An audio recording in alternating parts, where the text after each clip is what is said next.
good morning, and welcome to Enterprise Morning right here on Enterprise Television. Each morning, we bring you the latest headlines, business trends, market updates, insightful discussions, expert analysis, and everything you need to stay informed and ahead.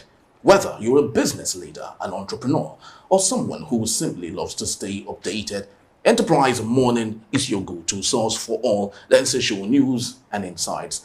Of course, please do join our community, be part of our tribe, and follow us on all our social media platforms at Enterprise TV7, and also do well to visit our website at www.enterprisetvnews.com.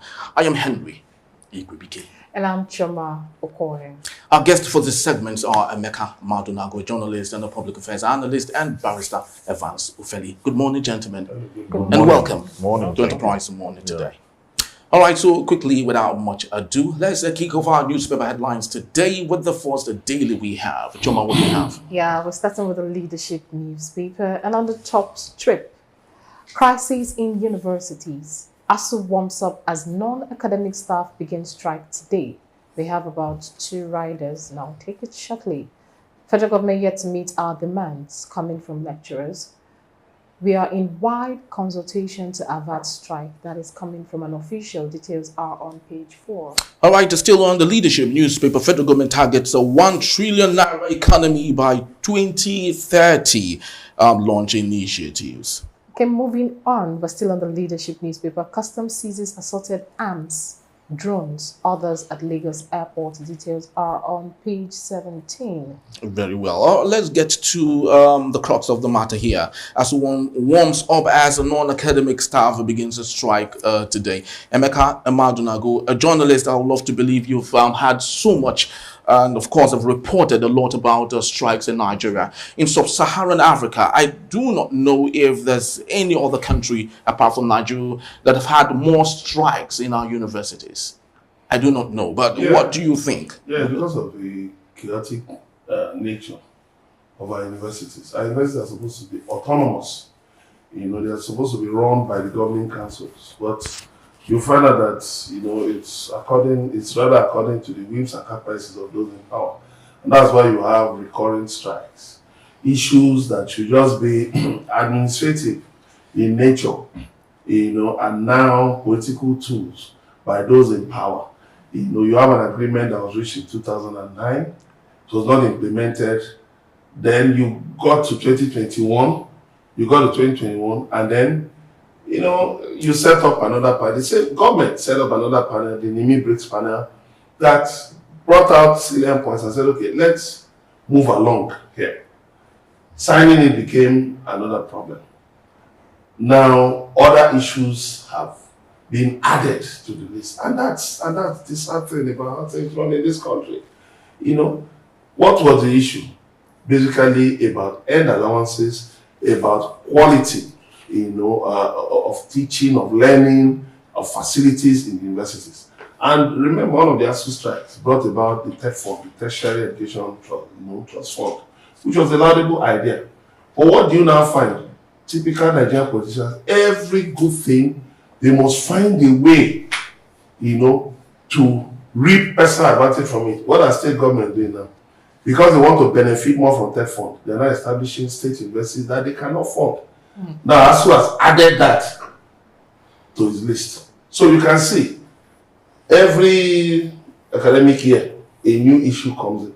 You are withholding their salaries for 3 months. Why? It's an administrative thing that people in the Ministry of Education and Ministry of Finance should have easily sorted out. But in Nigeria, until something resorts to chaos, we don't feel we should take action on it and just go through the same issues. And it's shameful. Thank you, Mr. Madunago. Over to you, Barrister Feli. We believe in Nigeria that this strike issue had been before time.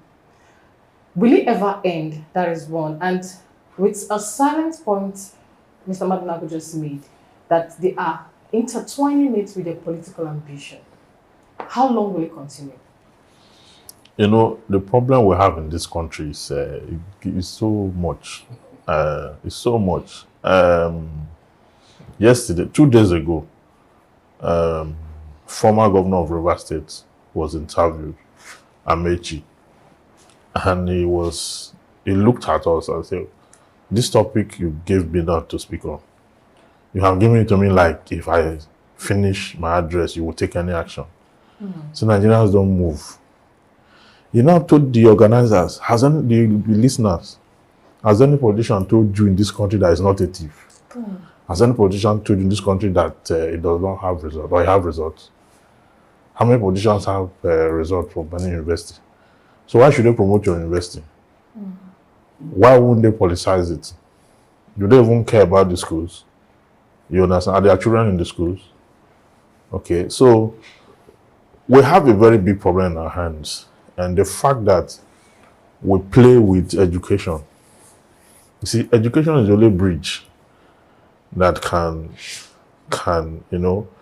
abridge the life of a very poor common man with that of the very rich. And education is so many people do not take education serious, and you see how their life is. You understand? It is important. So the investment on it is also very important, and that you have an organization that is responsible for putting things together for the universities. Those who lecture, you have a commission too. You have a commission that oversees the university. But at the end of the day, the main problem we have is that investment in education is almost non-existent in Nigeria. Investment in education. They are not well paid and they are old. You understand? So why can't states, for example, because I don't even know the rationale behind the federal universities, when they want to go on strike, the state universities will join, even when they are not being old. They call it solidarity. Yeah. Just to join so that students will be at home. You understand? It's an offense against the citizen for you to shut down the school. And the government ought to know better. You are asking whether this will end. How will it end? I was barely could read when I heard about Asuu strike as a child. You can imagine how long did I even stay for a 5-year course when I think I finished at the 6th year as against the 5th year that I was supposed to.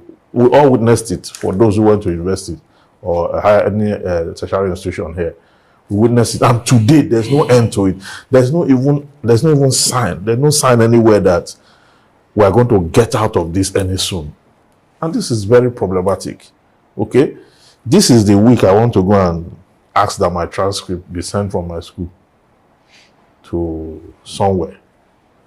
And I got the information 2 days ago that there's going to be strike on the 4th.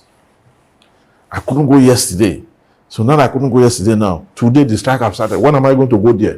You see how this country frustrates people.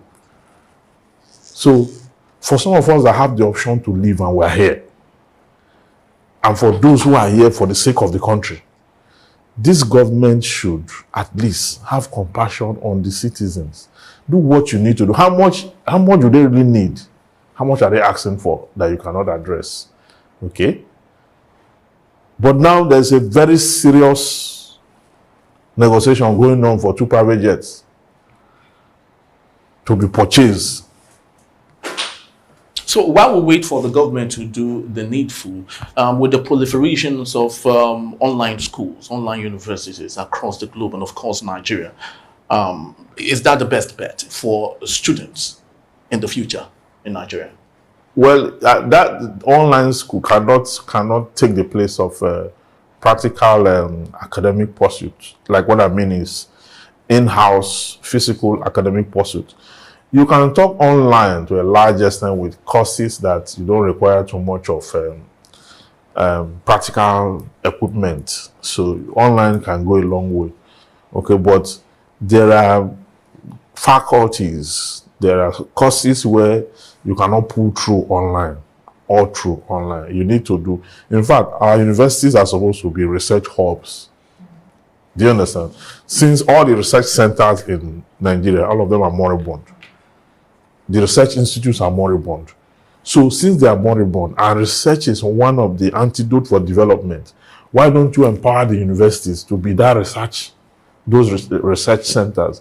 When you go to our universities, the lecturers are thinking about survival. When you are thinking about survival, you cannot go beyond what you already know. You cannot impact, you cannot do much. Okay?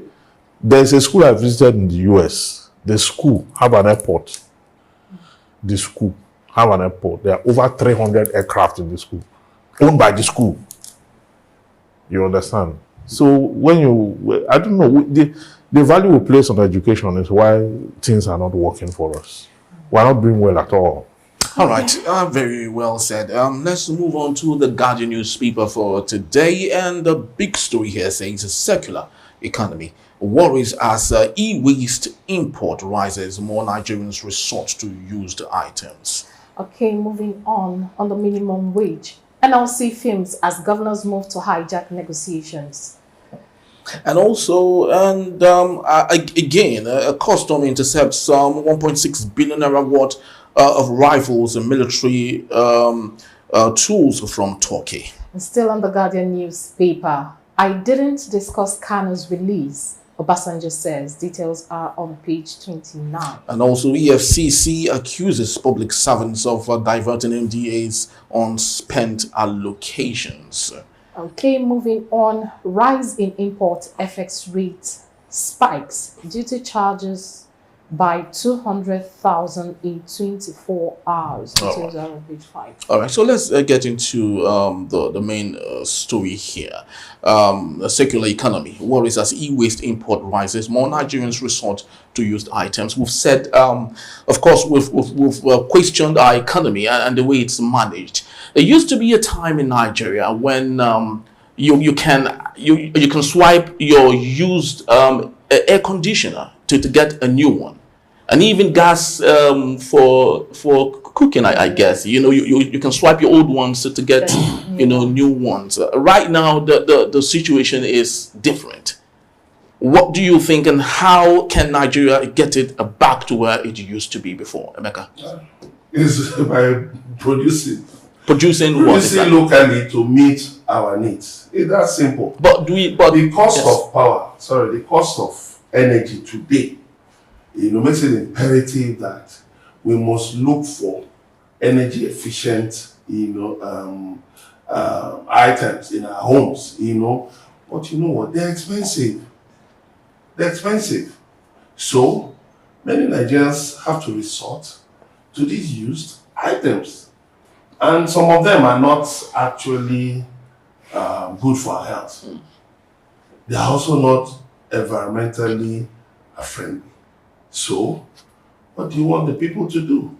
And to add to it, like Barrister talked about the issue of survival, some of these items are actually things that are dumped on the streets by people abroad.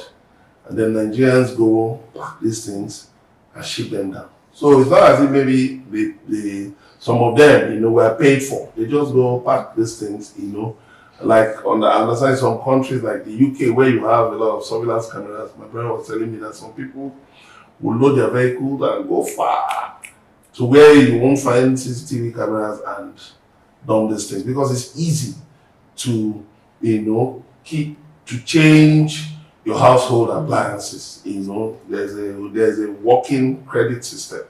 So the point is, we must ramp up our productive capacity. There's no doubt about that. Ramping Ajakuta is dead. The steel rolling mills are dead. Textile industries. Oh, don't even go there. Don't even go there. We sold our textile industries to China. We destroyed our textile industries. When we decided to just open the borders, free tariffs. When we opened the borders, all kinds of things, Boko Haram and all of them, joined and came in. So the point is that we must ramp up our productive capacity. Otherwise, we will keep importing these used items. The brand new items, the energy efficient items, are no longer affordable. Look at ordinary bulb, rechargeable bulb that I used to buy 1,500, 1,525. It's now 8,000. And the quality of the bulb being imported now, the quality has dropped. So, it's just, a cyclical, just recycling of poverty. Okay, thank you. Moving on, let's get into another topic here. Again, custom intercepts 1.6 billion worth rifles, military fatigues from Turkey. This is just new because the ones that got in was destroyed. Barrister Feli, what is going on next? What is happening? Yeah, you're asking me, I'm not the custom. I know you're not the custom, but we just talked about it a few days ago, and we were talking about the fact that they are supposed to actually do the research and bring those who are involved. Yes, to book. We discussed it extensively. Yes. It was last week or this week? This week. Yes, Just Monday. Now you see, that day I quoted section 56 and 26 of the United Nations Trade Arms Treaty. Okay. That law is very relevant. The two countries involved, Turkey and Nigeria, are signatory to that treaty, United Nations. And it spells out really what should be done. And the treaty said that individuals, okay, who are not nationals or subnationals or local government have no right under that treaty to import arms. Okay, because in Nigeria, the arms management is under the exclusive list. It's for the exclusive preserve of the federal government. And as such, subnationals, local government, individuals should not take arms.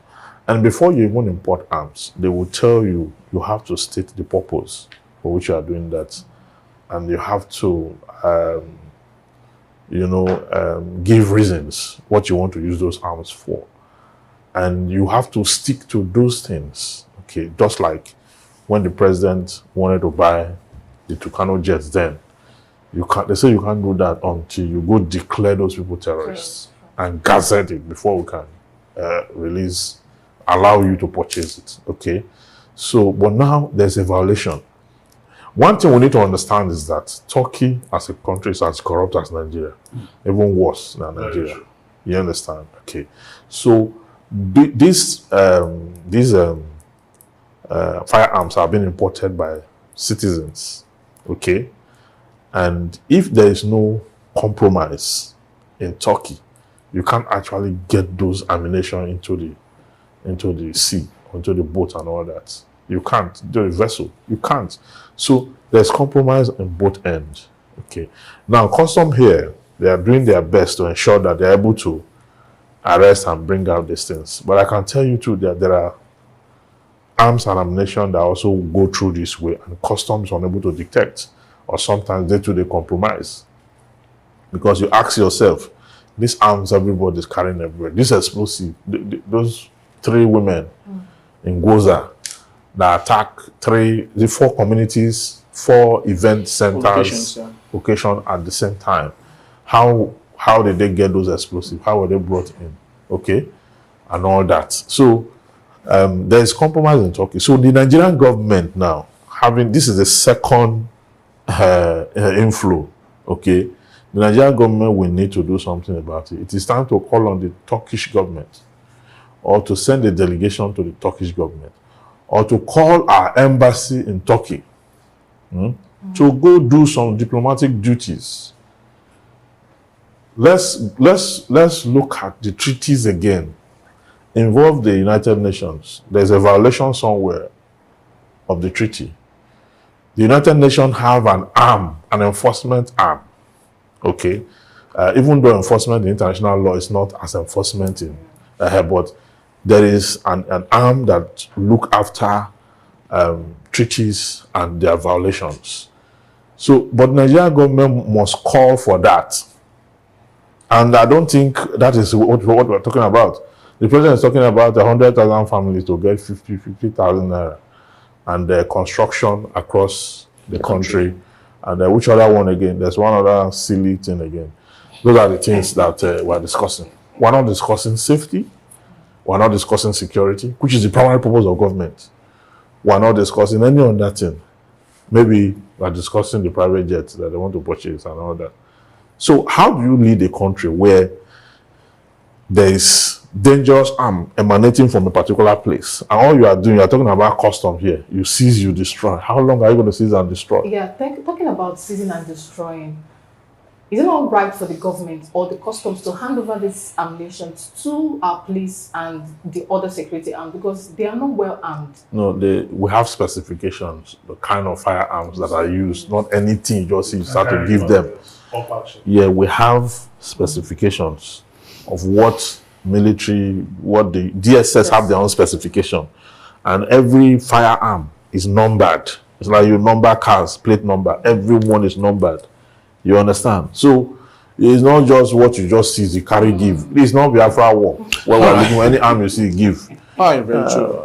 All right, finally, let's move on to our last daily for today. Coming from the Vanguard newspaper, and the big story here says healthcare crisis, high cost of drugs to persist as local production flops. And on the top strip, Uniben students block Benin Lagos Road over power outage. And also on the top strip of the same newspaper, Disco's hike band A again. Tariffs by 1.3% to 209 naira. That's about 210 naira per kilowatt. Lamentations, chaos as floods grounds Lagos. All right, let's get very interesting stories here, and I would love, if possible, maybe we match two stories together here. Let's talk about Disco's hike for band A again. We just finished. In fact, Nigerians were even gotten over the 206 naira. Now they've taken it to 210 naira. That is serious. And secondly, high cost of drugs to persist as local production flops. So, which way forward, Vice Stefans? Well, the issue of the what is band A? I want to understand something in this country. Band A is a set of people that use electricity over 20 hours. Yes. Premium. They are the only ones that are citizens. You see, the reason actually said so in premium. notice 2 days ago that electricity is not a fundamental right. No, they are wrong. They are very wrong. It is the responsibility of government to provide resources for the people. It's government responsibility. If they say it's not fundamental right, I will disagree too, because Section 38, 39 talked about nobody should be treated under a dehumanizing condition. Darkness is dehumanizing. Maybe I should take neck to court. Don't you think so? Yeah, please, we would appreciate that if you can. Statement is wrong. Yeah. Class action. Let the court declare. Yes.